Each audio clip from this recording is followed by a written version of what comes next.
Arizona Wilder, who spoke for us last August in one of our very first public speaking engagements, gave us part of the story of her life. The title that I've given to it, I felt was appropriate, but she can change it if she wishes, is Bizarre Experiences of a Mind-Controlled Slave. We're all familiar, at least somewhat, with the mind control area, the mind control program, but not nearly into some of the absolutely unthinkable experiences that people go through. Give her a nice warm round of applause and welcome her back again to give us additional information on what she has learned, what she can now share with us that she didn't last year. Here comes Arizona.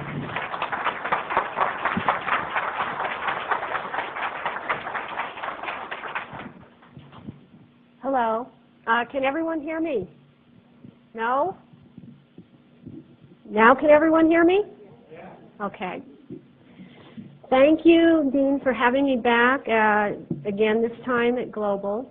Last time that I spoke here to the general audience, I simply went through and told people why I was doing what I was doing, what had happened to me.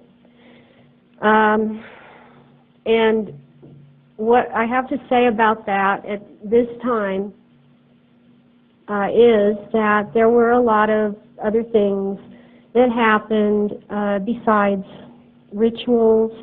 There was programming at bases. They used military bases because they won't have any interference when they have someone on a military base. And a lot of my programming took place on military bases. And I would like to talk about that. I would like to talk about the fact that there are rituals done at the military bases also, and that rituals are not a cover for mind control programming, as some survivors have been saying publicly lately. The people that do the mind control are involved, and rituals are very much a part of how they do things. For example, naval intelligence members or people that are in naval intelligence are usually very involved with Ordo Templi Orientis. And that doesn't mean that everyone in naval intelligence is involved in that. But naval intelligence is responsible for a lot of overseeing of ritual activity in this country. And they are responsible for a lot of this going on.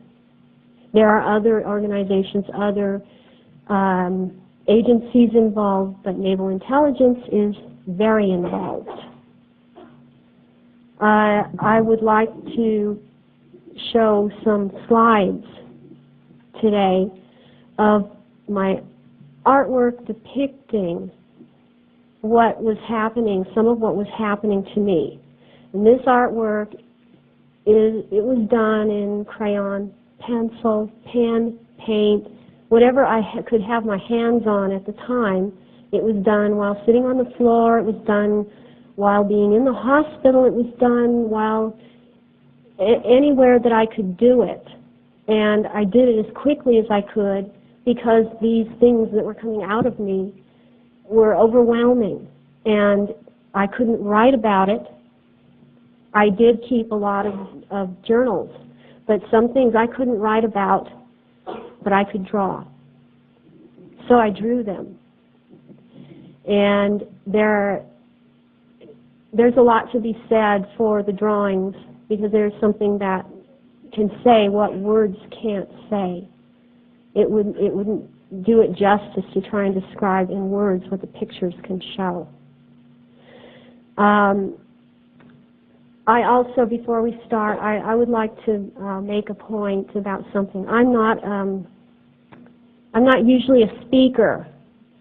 I work full time, and I have a very busy life.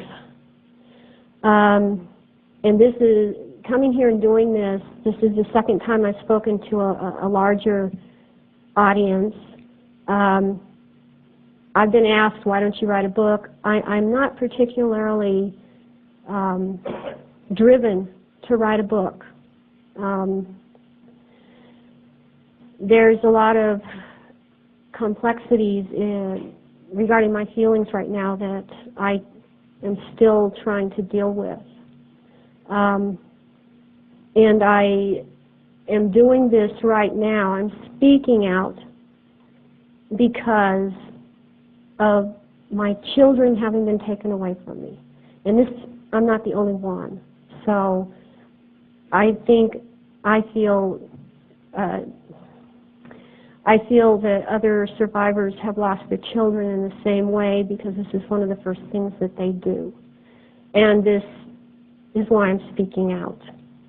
I'm definitely not doing it for the money. This is not something that I would want to be known for.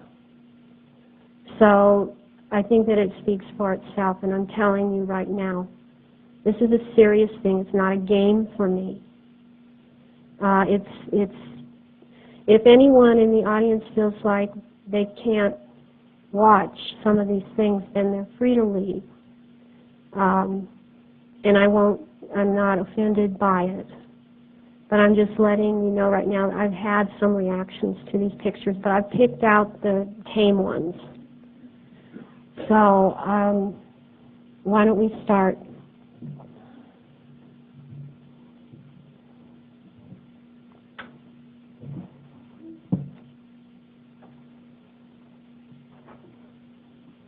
Okay, this first one is an example.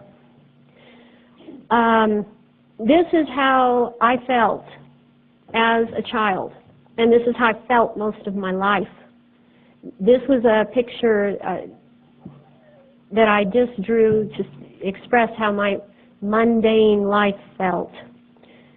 I had no life to speak of. I had a lot of missing time. I couldn't figure out my feelings. I couldn't figure out anything. And this was about the first picture I ever did dealing with what was coming up.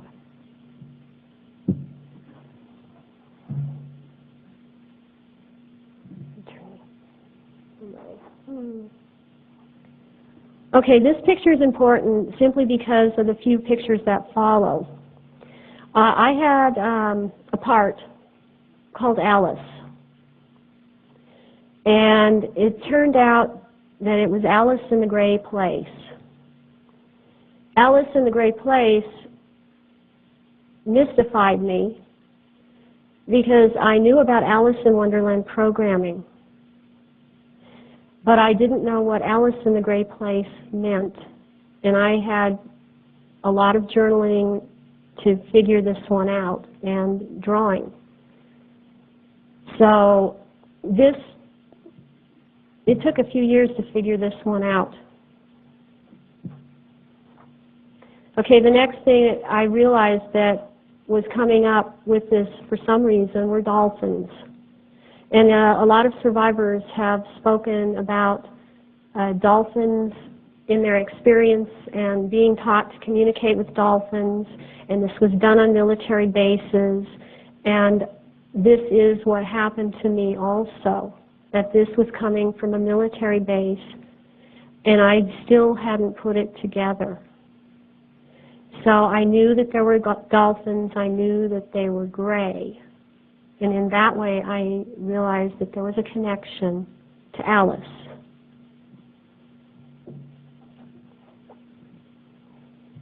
Okay, what I realized and what I've discovered over the years is this is in particular pertains to Area 51. At Area 51, there are a lot of dealings with alien extraterrestrial life, and also on Area 51, extraterrestrial life, and also on Area 51 on this base, which is underground. It's extensive underground system and levels, about 14 levels.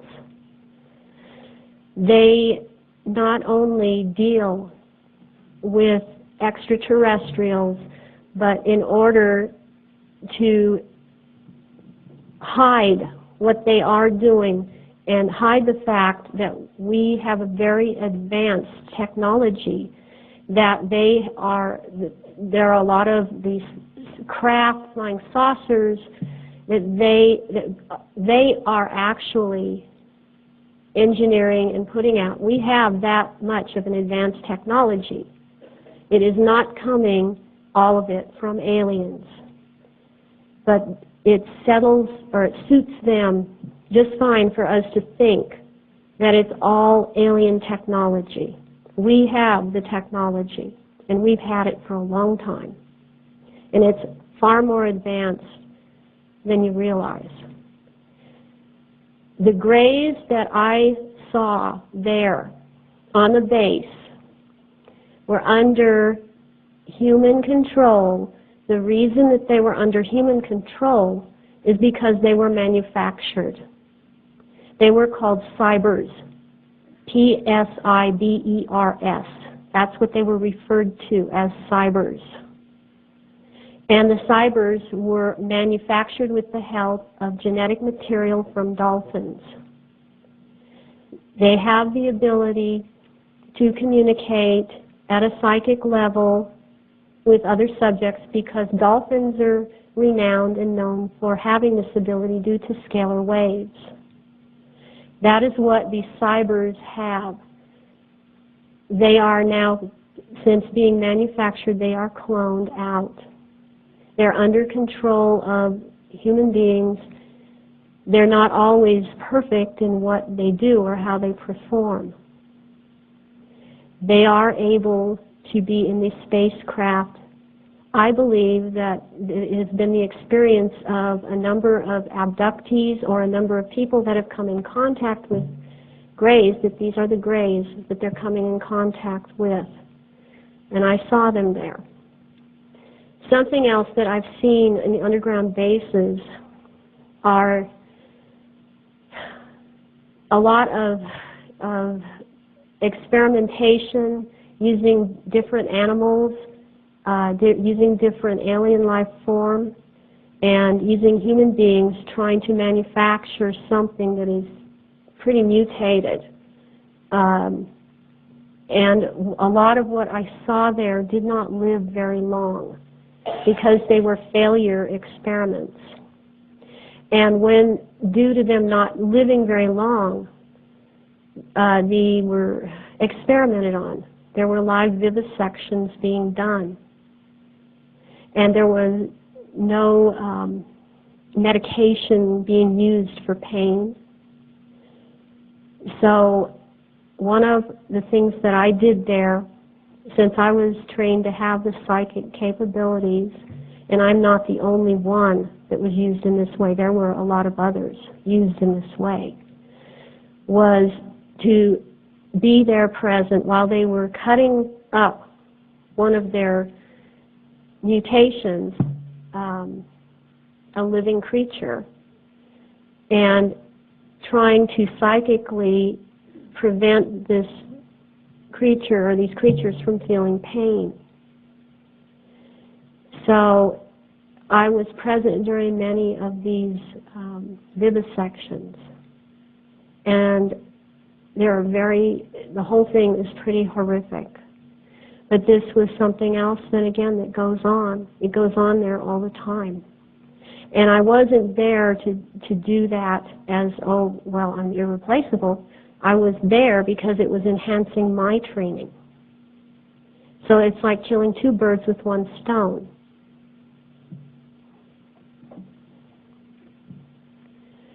Something else that I would like to bring out is there were rituals going on at these bases. There were rituals that involved alien beings and human beings, and it was going on there all the time. I haven't really ever talked with any other survivors of this. I haven't heard anyone else talk about it. These are what I remember. This is an alien, this is an example of one that I saw there on the base. This was not a manufactured creature. This was an extraterrestrial on the base. These in particular were not very nice. And they were usually accompanied by military. But these were something that I saw there. They didn't seem to like to be here either. Okay, now what I'm getting into, I would like to talk about our little exchange program with Russia. When I was 5, some of the training that I had took place over in Russia. And we have a partnership with the Soviet Union, or with Russia now, that has been around a long time. The whole time that we had this supposed Cold War with Russia, we were learning from them or partners with them. They were very advanced in their psychic training, psychic experimentation. There were some places here that were associated with that. And one of those places that I was also involved with was over at UCLA. It was a parapsychology program that was run by nThelma and Jolly West. And, the MK Ultra labs are still over at UCLA. Their parapsychology program supposedly was shut down. I did run into someone in the early 90s who was telling me about some other things about it, and that Barry Taft was running it at that point. But I have a lot of memories about UCLA parapsychology unit there being involved with the psychic experimentation that was going on in Russia. This particular picture deals with what I saw there. This was a uniformed KGB officer that was taking something or standing there while one scientist was talking to another.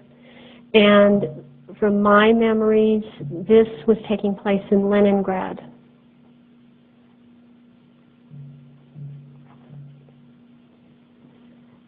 This was a picture that I did. I had a really violent, terrible memory about being drowned in ice water, purposely there. What was happening was that they were using ice water, and the water was very important in this, to cause near-death experiences.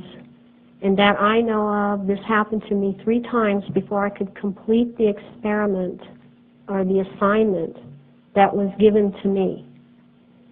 And the assignment for me was to go out of my body and in my astral body go to another room, a specified room, and go in there and pick up a pencil sitting on the table and make a mark on the piece of paper. There was a KGB officer present, sitting there at the table. It was being recorded on a camera, and it took me 3 tries to get this right. And it was very interesting because at one point I was in therapy with a therapist who was internationally. And it was very interesting because at one point I was in therapy with a therapist who was internationally known for working in this area with people that have been ritually abused and mind controlled. And he told me that he'd had 3 other clients that reported this same kind of experimentation. I hadn't really spoken to anyone about my memories, so I found this very interesting.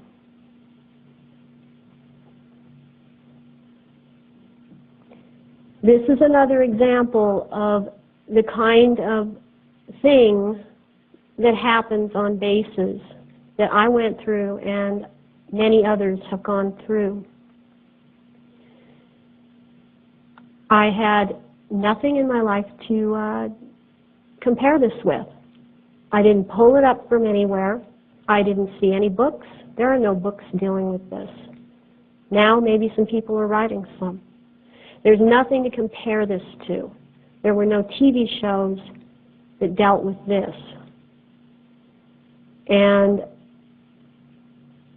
there's just nowhere that I could have pulled this up from. This was these were very hard pictures to draw because I had to deal with everything when I was drawing these.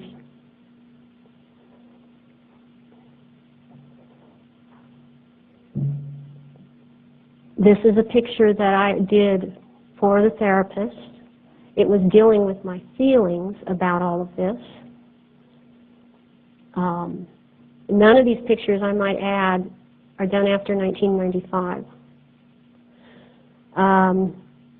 Parts of them you can't see. I've dated every single one of them, but you cannot see the exact dates on these, unfortunately. There was a lot of programming that was being done with strobe lighting, with being hooked up to EEG machinery, EEG biofeedback.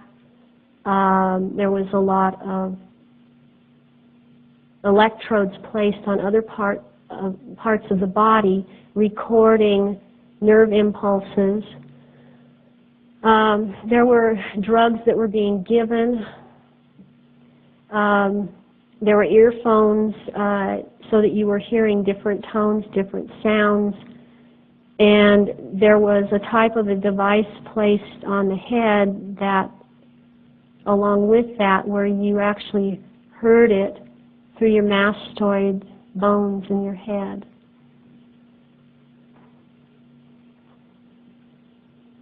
And this is an example of what came out that had been done to the inside of me. It is how a system is being set up. And it's very interesting because at the time I did not know what tritones were. I didn't know if it was anything at all. But this is what they were using. They were using tritones to program. And tritones are 2 specific notes that, when they are played together, produce a 3rd sound which will alter your brainwave activity. And there are a lot of different variations on the tritones that can cause you a lot of pain, or they can cause you to feel very good. But this was part and parcel what they were using with the programming.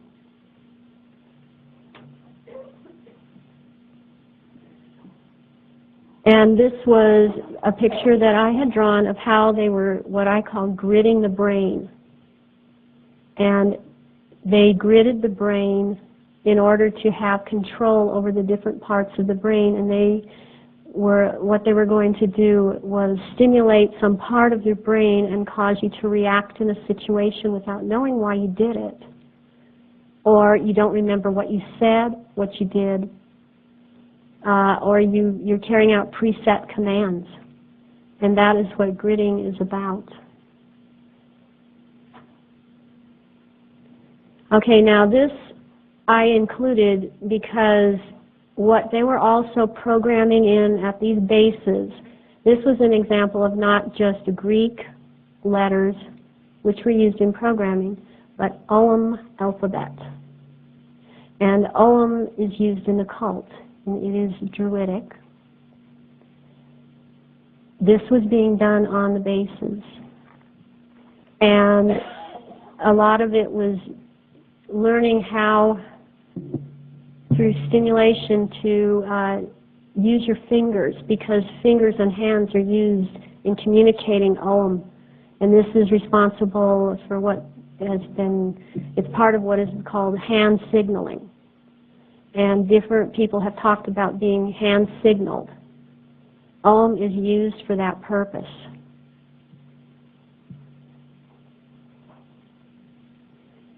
So they were doing these ritual things there. And unfortunately, you can't see the writing at the bottom. Well, it's hard to see it. Down there it says, I have no age, I span the ages. And this was something that came out in 1989. It was the start of some of these drawings. This was a part of me that I called Keeper, and he was the keeper of the flame. And the flame being Illuminati flame. And this was a part of me that kept a lot of occult knowledge. And this was something created on a base. It was created in a military base. It was created at China Lake Naval Weapons Station. So then these others started coming out. I'd never seen any occult material that I know of. I've never read books. I'd never seen anything even near it on TV. This was another one dealing with deity Astaroth. And I didn't know anyone else that was even drawing anything like this. And Astaroth is an ancient deity. It goes back to Babylon. And you note that the eyes are blue, but the pupils are slit. I have this in a lot of the drawings. And there is blood on this one because this one consumes human blood. This was another one that I can't, it didn't go all the way in the frames. Originally it was backwards. It was written backwards. And it was about the Great Earth Mother. And I had never heard of it when it came up in my memory. I never heard of the Great Earth Mother. I didn't know what the Great Earth Mother was. I didn't travel with people that talked like that. I mean, you don't have to be a cult to talk about the Great Earth Mother or the Mother as the Earth as the Great Mother. I just had never heard of it. So when these came out, it was at the time I didn't know what it was. What I understand it to be now,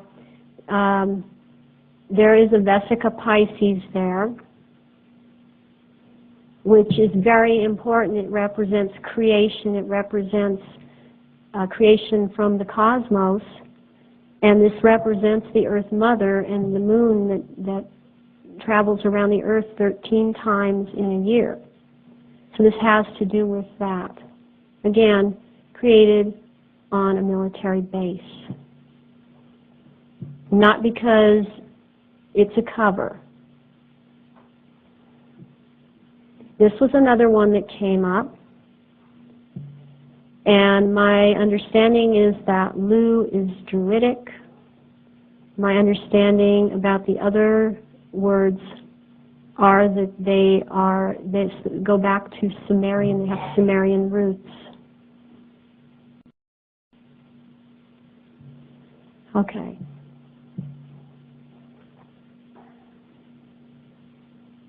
Okay, this was another one that came out. It was about the child and the mother and the crone, the triple goddess.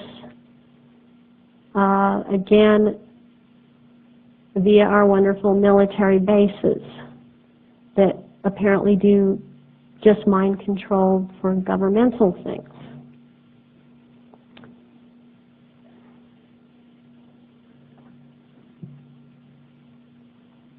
Okay, what I want to just make a point about right now is that I had drawings I'm not ready to deal with yet that I didn't bring here because I still have a hard time with them. And one of them involves something I did. I don't even know why it got saved. I did as a child. I was in 2nd grade. It is a drawing of a dragon.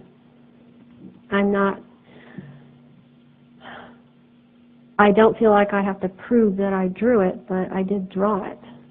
And what I've been challenged about a lot is that, well, these are holographic images. They don't exist. They're all in the mind. They're fairy tales. They're not real. And I have had to hear that a lot. Since I've seen also reptilians on the military bases, so besides seeing them in rituals off bases and rituals on bases, I wanted to try and find some evidence that there were pictures that were recorded before.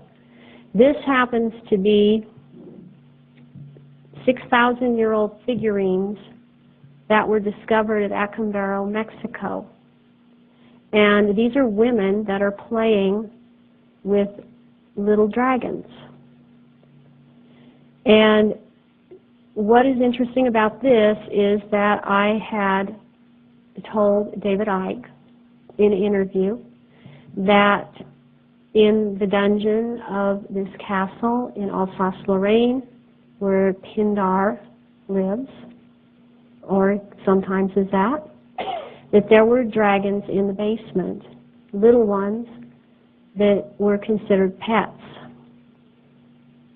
And I found this, and I'm sure that this is not the only example, but these things do exist, and they can be seen in other places, and they can be seen today.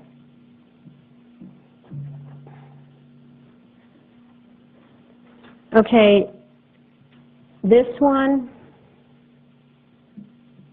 is Phoenician. It's Archangel Michael, who was Tazmikikal, who is battling the dragon. And the wings, this one was later to become Archangel Michael. The wings are down on the legs, right there.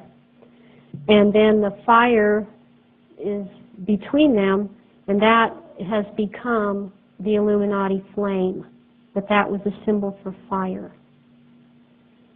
The Phoenicians knew of the dragons, they knew of the reptilians, and their work depicted them quite a lot.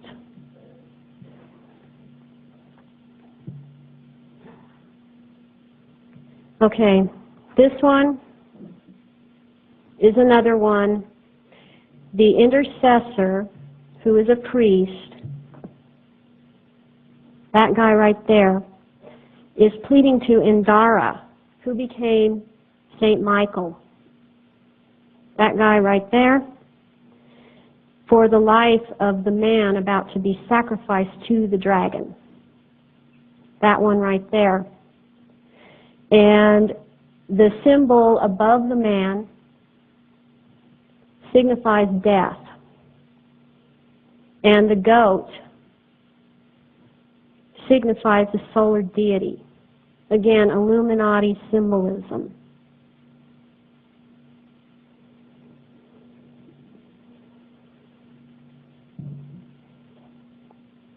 Okay, this one I have to show you has been known as a Phoenician symbol. It is an early form of the swastika. What it is that the dragon became a serpent, the same serpent in the Bible, in Genesis, to disguise the fact that it was actually a dragon, so that the enemy is a snake or Satan. And this started occurring with the Phoenicians, and it started because by that time the reptilians had come there to be with the Phoenicians and so-called save them. And this started being covered up then. And pleading with your life, or pleading for someone's life for a dragon, for the dragon not to eat them or kill them, became St. George battling the dragon. And it's become wound up in all kinds of stories. It's come into the Arthur legends, the Grail legends. It's us against them. We're all one. It's us against them. And the dragons are mythical. The dragons are not mythical. And they hide the fact that they are here. So the point that I'm trying to make today is that the military bases are used as a lot more than just simply military bases. They're doing quite a trade with innocent people. And they are involved in the occultic activity. They also are all connected underground, and that is how a lot of people get from one place to another without anyone ever knowing it. They're also involved with ritualistic activity.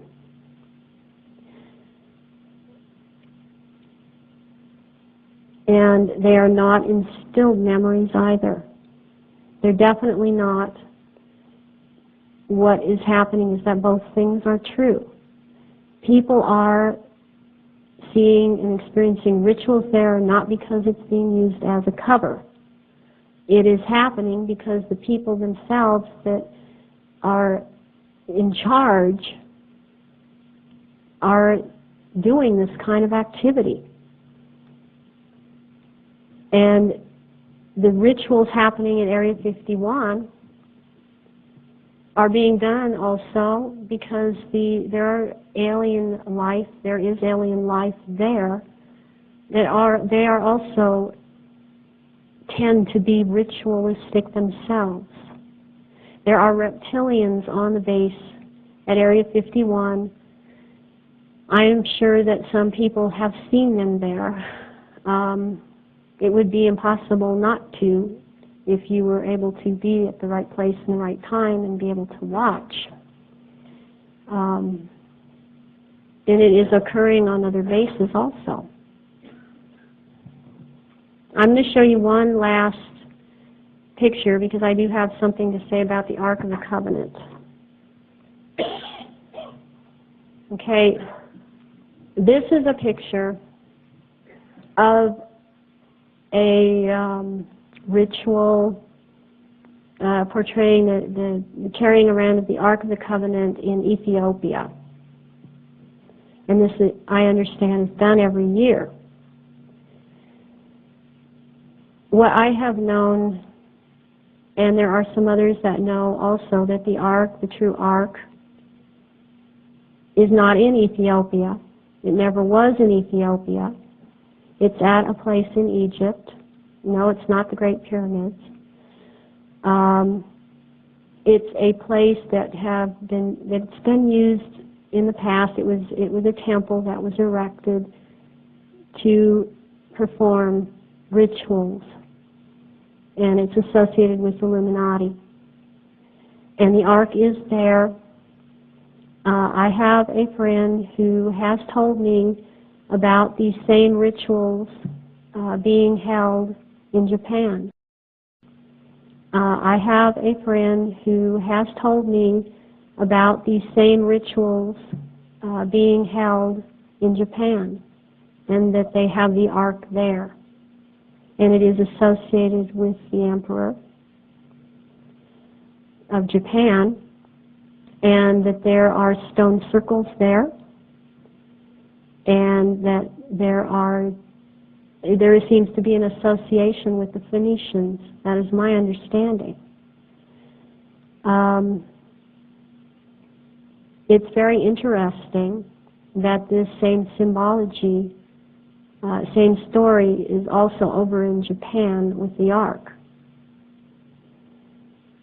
Japan plays a very important part in this whole thing with the Illuminati, and they have downplayed it. It's been kept very quiet over here in the United States. I had, when I was involved with them, the Illuminati, and very mind-controlled by them, been to Japan a few times and dealing with being around the Emperor at the time, who was, forgive me if I am not pronouncing this correctly, but Akihito. And they are very much also a part of the Illuminati. And they're very important right now at this time period. They hold a very important key to what is going to happen. And I will talk about that in the workshop. If anyone had questions about that, Brian and myself will both talk about it in the workshop. They also hold the key to Atlantis.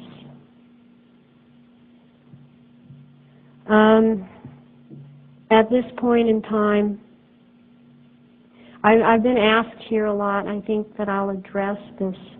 I have been asked, why are you still alive, and why aren't they doing anything to you? What do you think they have planned for you? And what I believe is, because the harassment pretty much stopped a couple of years ago, I believe I've gotten to the point to where there's not much more they can do. I still would expect anything, but I have been very busy just trying to put my life back together in a normal sense. I still sometimes talk to survivors on the phone. I have people call me, and I don't feel that I'm very helpful to them because the problems are huge and myriad, and I can't help them over the phone. It's very complex.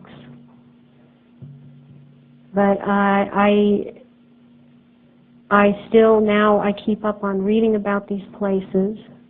I've put a lot of my memory work aside for right now. And I hope to take it up again someday. But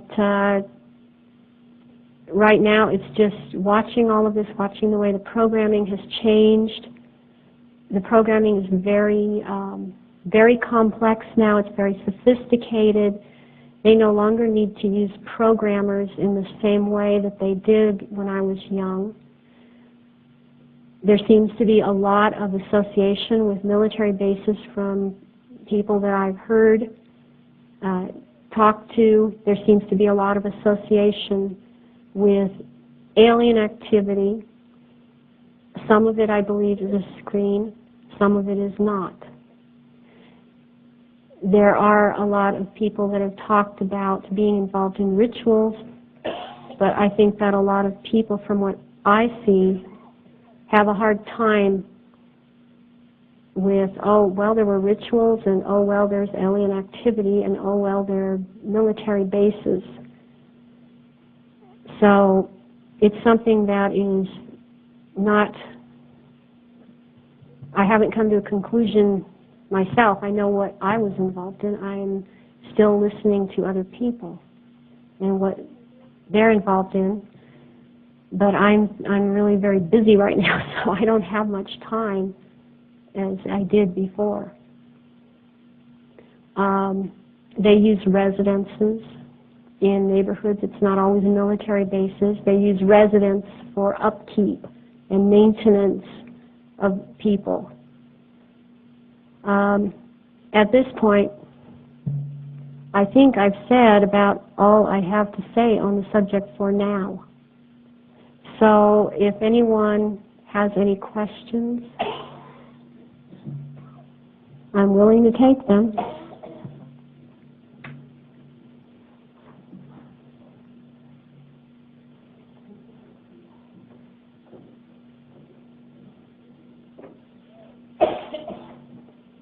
I should say that we have you line up to the microphone over on the side and state your name and your question. Hi, I'm Scott. I talked to you yesterday. I used to work with people like you before I had Visions of Heaven. It's really touching to hear your story. There was a book written about what you went through, and it was written over 50 years ago by C.S. Lewis.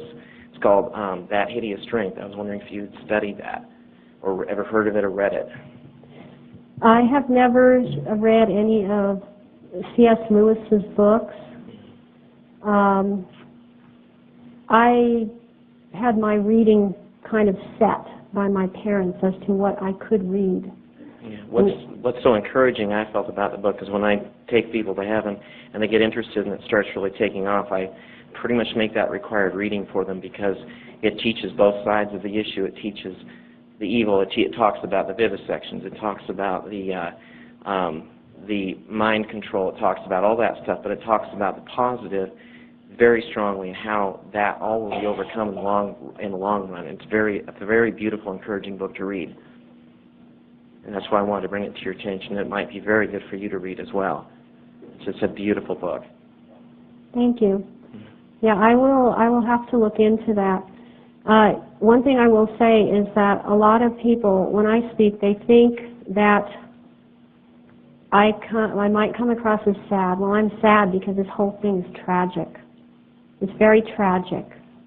And that I might come across as, gee, there's nothing I can do. Well, in a way, there is nothing that I can do other than what I am doing. I feel I'm doing the most powerful thing that I can do. And it takes a lot of courage for me to do it.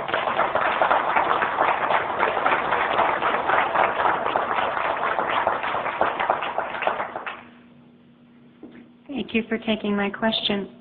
I have been called and asked to interview a lady who has talked to me about the very same things you're discussing. And I noticed in her, and I noticed in you the same thing, that your speech is very much educated. Your choosing of words, the way that you say things. I would like to have an opportunity to talk to you in depth at another time if that's possible, but my question is, both of you and her, when I get the opportunity to interview her, is these things have happened to you and we all feel that you're telling the truth and that these things do exist. We don't see them, we don't experience them on a day-to-day basis. How, when you come into this society again as living a normal life as much as you can, how do you see the average person being able to stop this kind of thing, help you rehabilitate, and keep our children from having this kind of thing take place?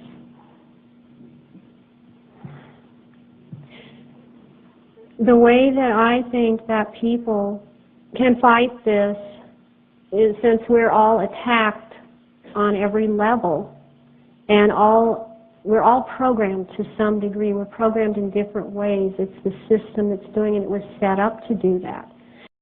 We're all programmed to some degree. We're programmed in different ways. It's the system that's doing it. It was set up to do that. For example, is if you are a school teacher and you see what is happening in the school system, that you fight this on every level, that you protest, you go and you let them know this is not right. You can make data yourself. You can, you have children every year. For example, that they're not learning this, they're not learning that. Gee, this is what teaching them this or that is doing to them. And you have a voice and you can use it. This also stands true for nurses, police, doctors, lawyers. It stands true for factory workers. There's injustice in every part of the system. It was made to be that way. And as long as we don't speak out, it will go on. And there is programming in that way for everybody. But if you are aware of it, then you have an obligation to do something about it. Thank you. Jeffrey Spinay. For trauma-based mind control, as they used with you when you were younger, is that still being done with the non-enlightened ones, so to speak, or have they got some new technology now that they're using to program in a much quicker way? My understanding is that the programming is much, much more sophisticated. You need to use a programmer to methodically terrorize and abuse and torture the way that they used to. They have the computers to do it now. They have kind of a, interactive bio-type computer that you just hook someone up to, and that computer can take care of the whole thing. And it senses pain, it senses the level of the pain reaction, it senses the terror. It does everything that a human programmer could do. And it's doing very well, because the incidence of obvious mind control victims coming into psychiatric facilities is not the same as it was 10 years ago, and I think there are two reasons for that. One reason is that they saw where the holes in the programming were when people started coming into it about 15 years ago, and they corrected their mistakes. The other reason is that a lot of the therapists and psychiatrists in the psychiatric field refuse to deal with it anymore, partly because they are being harassed. They've been harassed right out of business. They've been harassed right out of dealing with it. They've been threatened, and I know this for a fact because it happened to people that saw me. Not just because they saw me, but because they were dealing with it. And the other reason is that there is a big movement that is backed by the FMS, who is funded by Human Ecology, which is part of, that's CIA-backed. They are really pushing to have this not dealt with, to have, that they're saying that it's very rare to see something like this. And some of these doctors are contracted by different agencies such as CIA. So all of this is happening, and they're trying to cover up. But the programming has become highly sophisticated. Arizona, one other question in the aspect of the altars that they lay down, either before or presently with a computer. Is there a religious altar laid down which gives them a script of what heaven looks like and the different people in heaven and that sort of thing that would be consistent in many mind control people? What I know, I can tell you from what I know about myself that there was religious programming laid down, and that one of the favorite NSA things to do is to say that your programmer is God and that the contact is through the Holy Spirit. And this creates a lot of havoc.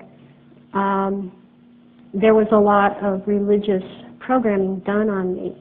Now, I know some people that had more than I did, but I did experience that. It is quite a trick to get through it. Is there a uniformity among many of their thinking in relation to their characters that they would see or people they would know there? It could be the same programming that has been given to many? What I think is that they will find something in the child's life, because it's going to start when they're a child, and use that. The background for me was that I was Catholic, so there was a lot pertaining to Catholicism.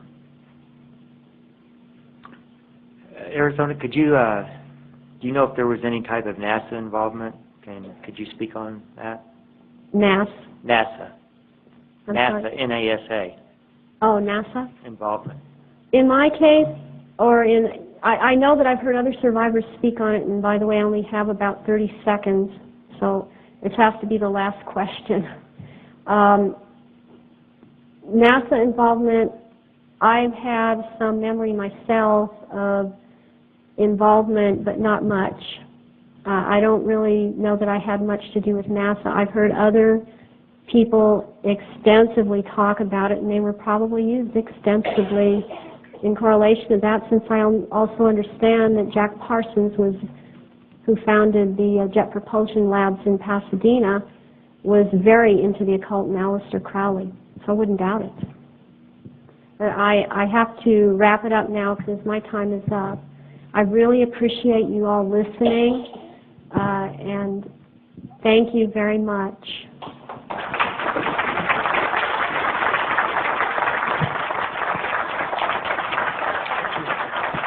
Do you think you'd have the courage to do this sort of thing? Thank you very much, and we appreciate you doing it and trying to bring us the truth. That reminds me that then between now and the next time you come back in about 5 or 6 minutes, we will distribute on